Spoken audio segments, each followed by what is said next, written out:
Hello OG, I'm Ted. I'm Shari. Andito tayo ngayon sa Pagsanhan, Laguna. Welcome to our vacation home, Amesha Garden Villa. Tara, Tara, pasok tayo.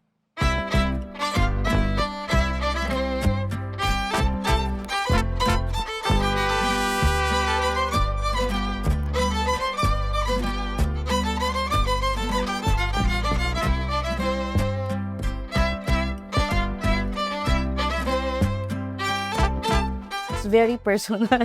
Since yun nga po, it was given to us by our grandparents and my father. So, and since yun nga po, madami kaming kamag-anak dito. Plus, talagang naging hands-on kami during the construction. It's also our first house that was built na kami talaga yung nagano ng construction. Yun, first namin. Kasi yung bahay namin sa Antipolos, ready-made eh. This one, talagang kami yung manage. Tsaka yun nga, talagang inisip din namin yung sa family side na pag umuwi nga kami dito, wala kaming mastayan. So, we usually ask for our relatives, makikistay, ganyan, makikitulog. So, minsan ang dami namin, nakakahiya. So, yun yung laging naging problema during time na pumupunta kami dito. Tapos, whenever we go around the area, walang ganito dito. Walang ganitong villa. Hi, my name is Shari. I'm 39 years old, real estate broker, and also the owner of Amesha Garden Villa. My name is Ted. I'm 39 years old. We're into real estate.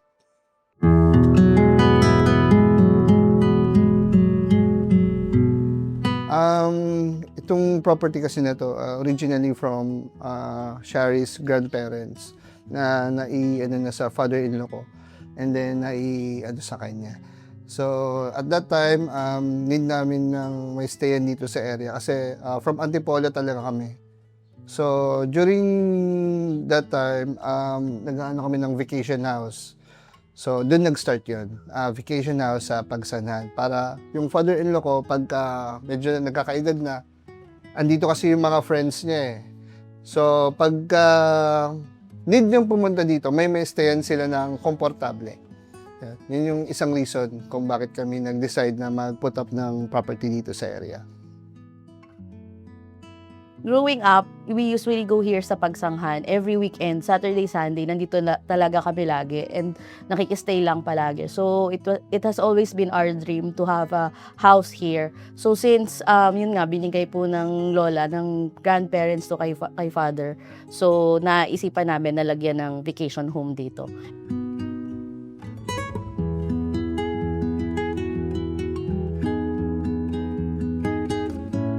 Nung time kasi during the pandemic, parang nauuso yung masyado yung mga Bali, ganyan, tapos yung mga green. But us, we wanted a classic bungalow villa lang na it never grows old.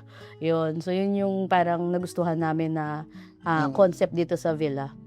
Pagdating naman sa design, malaking bagay din yung nakausap namin na architect kasi ginaid niya kami. So sinabi namin, architect, ito yung want namin, ganyan. Tapos binigyan niya kami ng mga options and then ito na yung naging final. Tapos yun, as you can see, it's an open concept villa. So kasi nga mataas yung kuryente dito sa Pagsanghan, Laguna. So we wanted to cut the cost. So kaya open lang din siya. At the same time, parang during pag nagkakaroon ng event, parang kita mo lahat ng tao. Gatherings. Gatherings, ganyan. Tsaka yun, I think this is one of the unique concept nitong villa namin, yung open lang.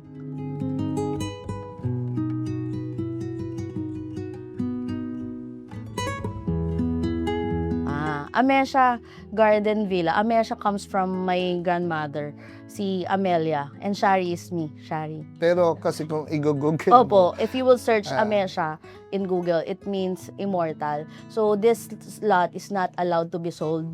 So parang yun yung bawal siya ibenta namin. So talagang it will stay with us in the family.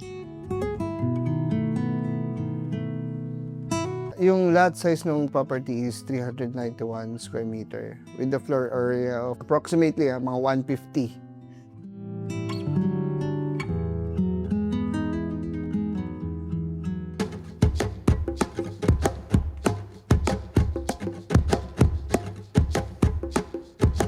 Once you enter the property, may kita na yung aming small garden. Kung mapapansin mo, yung halaman sa left side ko, galing to sa father-in-law ko. So, ito talaga yung sabi niya kasi miracle fruit daw to eh. True enough nga. So, maganda siya i-consume. Kasi tinatry namin siya pag marami ng bunga. And then, dito naman sa side na to, access gate to going sa parking. 3-car park ang kayang i-fit sa parking area. Next to our garden is our swimming pool, which features a 4.5 feet and a kiddie pool of 2 feet. And we also have a pool deck area where you can bond with your friends, and also a grilling area. It's a gas griller which was given to us during our wedding by one of our ninongs. Dito tayo ngayon sa aming common area. First, you can see yung aming living area. Dito sa living area, meron tayong videoke. So, pagka gusto nung mga guests natin mag-videoke, pwede nilang gamitin. And may speaker na rin yan. Tapos, normally, dito sila tumatambay sa living area. Ayan. Tapos, kung mapapansin mo, yung hangin, isa to sa mga, yung parang natural flow ng air ng villa. So, ayun. So, hindi siya ganun hindi ka init na init. Here's our dining area. It can fit 8 people. Pero may mga extra chairs naman kami if more than 8 yung So, mataas lang sila sa ating mga staff. Tapos, ito namang ating kitchen area. Fully equipped naman yan. Provided na namin yung mga utensils as well. Provided na yan. Plates, mga lutuan. Coffee. So, lahat naman yan, andito na. Ang maganda dito sa amin, meron kaming staff. So, pagka need nila ng, for example, maghuhugas ng plates, pwede nilang mag-ask ng help sa aming mga staff. Share ko lang yung louver namin kasi marami nagtatanong kung kahoy ba daw to. Ano lang to, aluminum, made of aluminum lang, powder coated aluminum. Here's our master bedroom. Hotel quality yung mattress natin, including the comforter and the pillows. And then, meron tayong sariling 50-inch TV. Sa likod naman nito, andito yung ating cabinet. And ito naman po yung ating en-suite toilet and bath sa ating master bedroom. From the master bedroom, we have 2 other rooms. Here we have king-size bed and ensuite toilet and bath.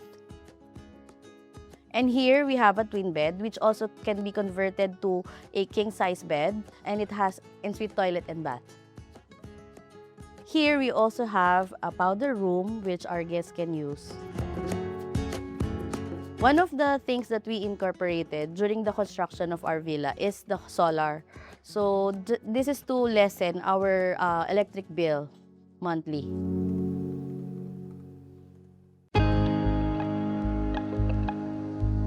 So one of the materials that we used here is yung WPC for the deck para at least long-lasting siya. Also yung laser cut steel, yung design dun sa labas na naka-design na steel. So it was laser cut.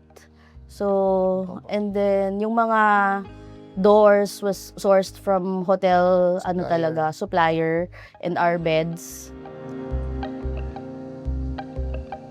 Siguro yung yung proximity kasi from Antipolo kami tapos Laguna.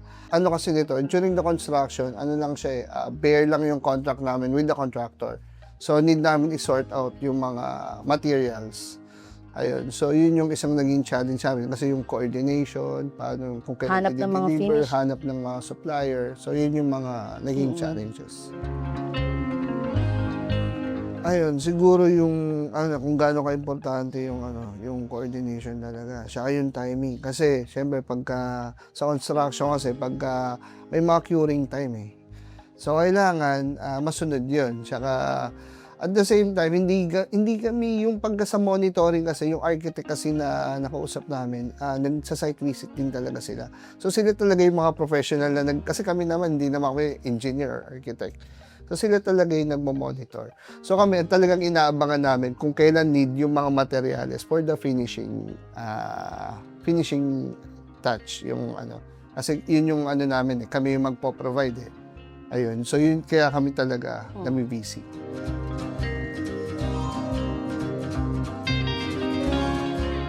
Get a good and reputable landscape and architect. Dalawa yon pag gusto niyo ng ganitong bahay. Because they're the ones who will guide you. Especially because yung mga halaman kasi will make a difference sa house. So, I think that's one of the main advice na mabibigay ko. Huwag yung tipirin yung landscape architect ninyo, your architect. And if you have a budget, get an interior designer to help you sa planning stage.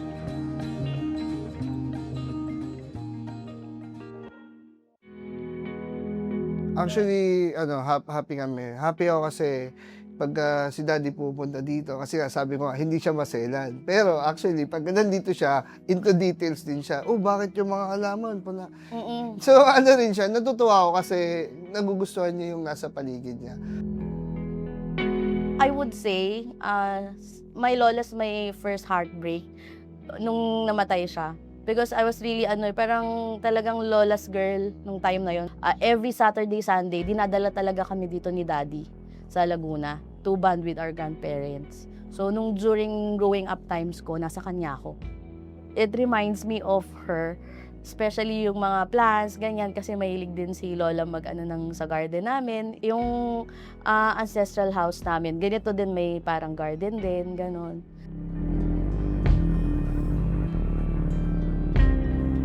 Hi Lola, ito na po yung ating vacation home para sa family natin. Thank you sa hard work ninyo, sa mga nabigay ninyong property sa magkakapatid.